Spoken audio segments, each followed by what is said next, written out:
chers internautes, bienvenue dans cette nouvelle édition de PP News. Parlons de ce professeur du MIT qui, grâce à l'analyse du son, a pu accéder aux informations stockées dans une protéine du coronavirus. Professeur au MIT, Marcus Buehler a transcrit en son la structure des protéines qui composent le coronavirus pour pouvoir mieux l'étudier et découvrir comment le combattre.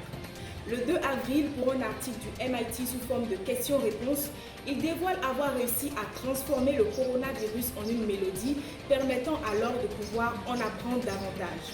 Le son est produit en faisant vibrer un matériau, cela peut être par exemple une percussion entre deux objets, mais aussi à l'échelle microscopique une molécule.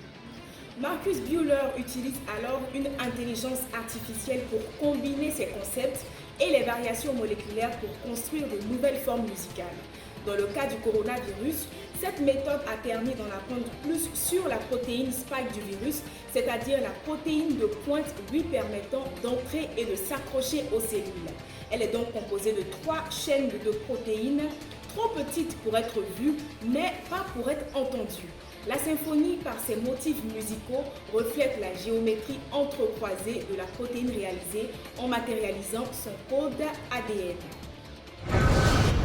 Armande Boisbré, assistante bilingue, a accordé quelques secondes à Pépé Soupe pour nous faire part des réalités qu'elle vit tout au long de cette crise sanitaire.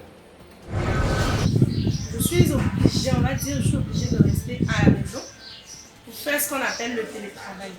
C'est-à-dire que je travaille à la maison à partir de mon poste d'ordinateur.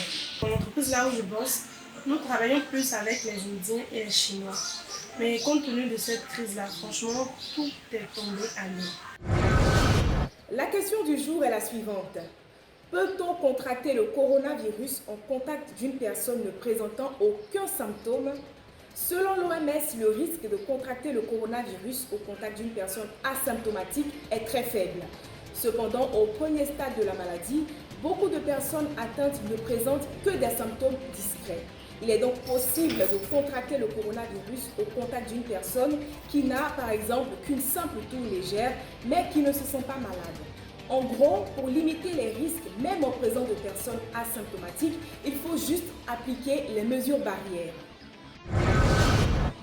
Et voilà, c'est tout pour aujourd'hui. On se donne rendez-vous demain pour un nouveau point de l'actualité sur le coronavirus. D'ici là, portez-vous bien.